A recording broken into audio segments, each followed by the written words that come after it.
The moon landing was almost destroyed because of one tiny mistake. In the few hours Neil Armstrong, Buzz Aldrin, and Michael Collins spent on the moon as part of the Apollo 11 lunar mission, a completely unexpected issue surfaced that threatened everything. And though the world eventually watched the astronauts return safely home, reports on the most famous space mission would have been awfully different were it not for Buzz Aldrin's quick thinking. Before we begin, make sure to smash that like button, subscribe to our channel, and click the notification bell for more amazing videos. On July 24, 1969, just after noon, Buzz Aldrin, Neil Armstrong, and Michael Collins were floating on a raft in the Pacific Ocean, waiting patiently for helicopters from the USS Hornet to pluck them out of the water. Once brought aboard the naval craft, the three bold astronauts were hailed as heroes. Seamen rushed to greet them on the flight deck, but they were quickly hurried to the mobile quarantine facility where a special guest welcomed them home. President Nixon congratulated Buzz, Neil, and Michael, highlighting their contributions to the USA, Earth, and humanity. Yet in the midst of the celebration, Buzz and the crew couldn't help but think how the mission nearly ended in catastrophe. Buzz Aldrin made the avoided disaster public in his 2009 book, Magnificent Desolation: The Long Journey Home from the Moon. Apparently, mankind's giant leap nearly faltered on the moon. The exploration mission went well.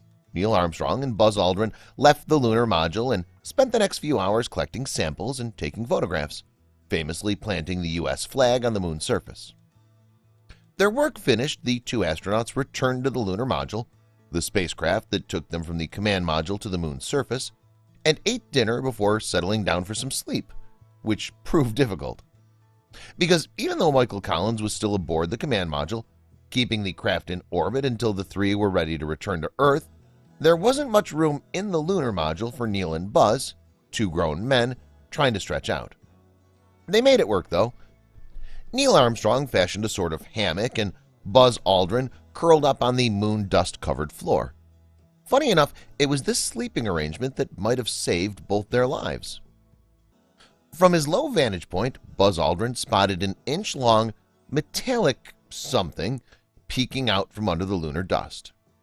Curious, he looked closer and jolted as he realized he and Neil were in serious trouble. It was a circuit breaker switch, and he didn't need years of NASA training to know it most definitely was supposed to be attached to something important. After scanning the module's instrument panel to see where it came from, he gulped hard. The broken switch, he wrote, had snapped off from the engine arm circuit breaker, the one vital breaker needed to send electrical power to the ascent engine below that would lift Neil and me off the moon and back to Michael Collins and the command module. In other words, if Buzz Aldrin couldn't repair the breaker, he and Neil would be stuck on the moon. Panicking, they called NASA Mission Control. Engineers told them not to worry. Houston would have a solution after Buzz and Neil got some sleep. But Buzz awoke to find Houston still had no idea how to fix the breaker switch. If the first men to walk on the moon didn't want to be the first men to die on the moon, they had to fix the switch on their own.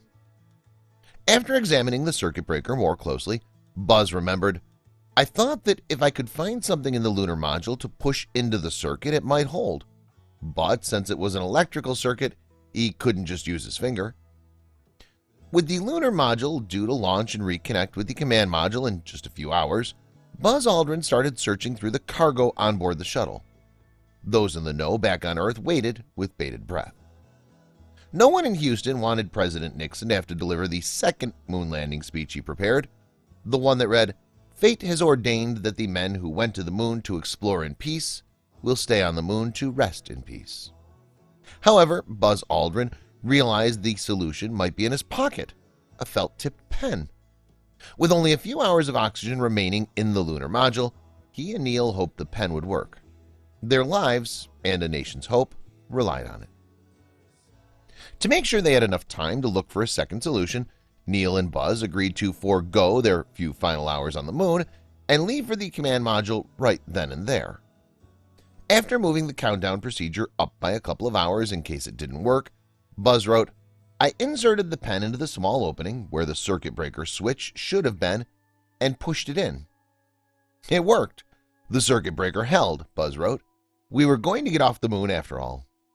The spacecraft ascended, and soon Buzz and Neil reconnected with Michael Collins on the command module and were on their way to the USS Hornet. 2 years after Neil Armstrong and Buzz Aldrin so famously took a giant leap for mankind, NASA concluded 2 lunar landings weren't enough. Organization executives wanted a third, so they cooked up the Apollo 14 mission. The mission saw Commander Alan Shepard, Command Module Pilot Stuart Roosa, and Lunar Module Pilot Edgar Mitchell suit up for what would be a 9-day jaunt to the moon. NASA scheduled the launch for October 1970, but after the failure of the Apollo 13 mission, delayed it for 4 months. So it was January 31, 1971, when these 3 finally took off from the Kennedy Space Center. The astronauts hoped, of course, that their scientific agenda up in space would change the way humanity thought about physics, about life. They didn't know, however, that they'd make a discovery destined to shake the scientific community years later. On February 5th, the crew landed on the moon. Shepard and Mitchell took giant leaps of their own, while Roosa stayed in lunar orbit. Over the next 33 hours, the guys worked. While in the orbiting shuttle, Roosa took photos of Earth and Moon, including the spot the future Apollo 16 was scheduled to land. He also germinated 500 tree seeds, which, fun fact, eventually became known as moon trees.